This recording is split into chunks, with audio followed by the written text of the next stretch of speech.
Hey everybody, for today's riff of the day, we're going to learn an easy blues solo using triangle chords. Here it comes. 1, 2, 3.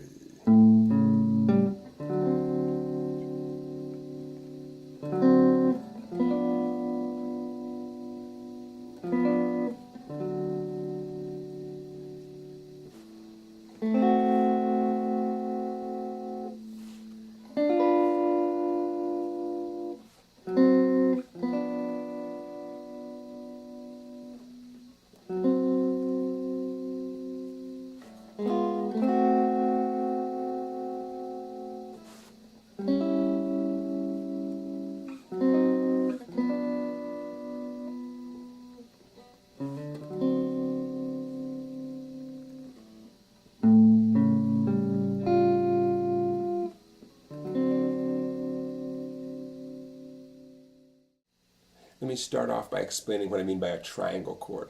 Classic example would be the D7 chord. I bet you already know your D7, and you'll be using that in this solo, by the way. The D7 chord, right? Nice triangle shape. My third finger, second fret, first string, right? Index finger, second string, first fret, middle finger, third string, second fret. There's my triangle shape, which you know as a D7 chord, I'm sure, right? Now, take that same grip. Okay, you can move it to other places. For instance, the solo starts off with that grip based on 5, 4, 5 on the 3 bass strings. See that? Still the same triangular grip. Okay, second finger 5 on the 6th string, index finger 4 on the 5th string, ring finger 5 on the 4th string. Okay? It's an A7 chord. The name's not so important right now. Well, sure it is. A7 chord. Okay, drop that down a string. We have the D7 chord. That's the second chord in this solo. It's another way of playing D7. How about that? Okay, so middle finger on the 5th string, 5th fret, index, 4th string, 4th fret, ring finger, 3rd string, 5th fret. Okay, so now you know what I mean by a triangle chord. Okay, we're going to see it all over the place in this solo.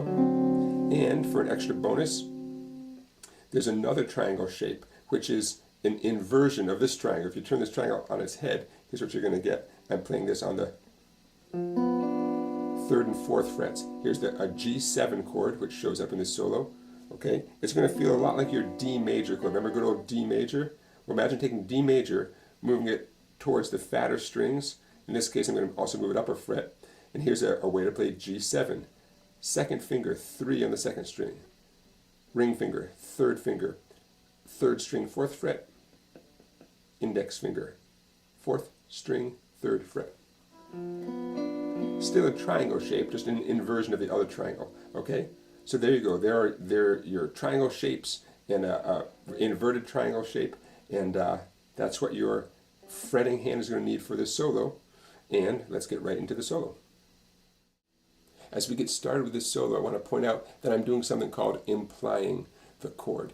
These 7th chords, also known as dominant chords, have 4 notes in each chord, and for the most part I'm only playing 3 of the 4 notes. There's where the triangle shape comes into play. And nothing wrong with implying chords, it sounds great.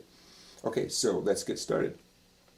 My A7 chord on the 3 bass strings, my triangle shape, 5, 4, 5. Here it comes. 1, 2, 3. I drop that chord down, 1 string. And there's my D7. Do a little quick change to my G7. There's that inverted triangle shape. Back to the D7. And my classic common D7 over here. Now this is a 12-bar blues, so it's time to go to the 4 chord. The 4 chord is G7. I'm just going to glide up to play this G7 right here. 7, 6, 7 on the 3 treble strings. Now here's that inverted shape again, based on 4 and 5. See a nice little switch there? I did a G sharp 7 down to where I really want to go, which is G7. Nice little jazzy touch. I love that. Okay, that's that inverted triangular shape again. Coming back home to my D7. That's my 1 chord, as you may know. Now I want to play another D7, but instead of just grabbing this D7 here, I'm going to back up one fret. My index finger is going to essentially fall off the guitar, and I'm going to go. Isn't that nice? I know where I want to go. I start one fret behind, index finger off the guitar, and I slide up to it. Why not? Invert that triangle. Here's my A7, my 5 chord. I want to get to my 4 chord. How am I going to get there? I'm going to chromatically walk down to it. So pretty. Here's my D7. I'm going to slide up to it for the fun of it.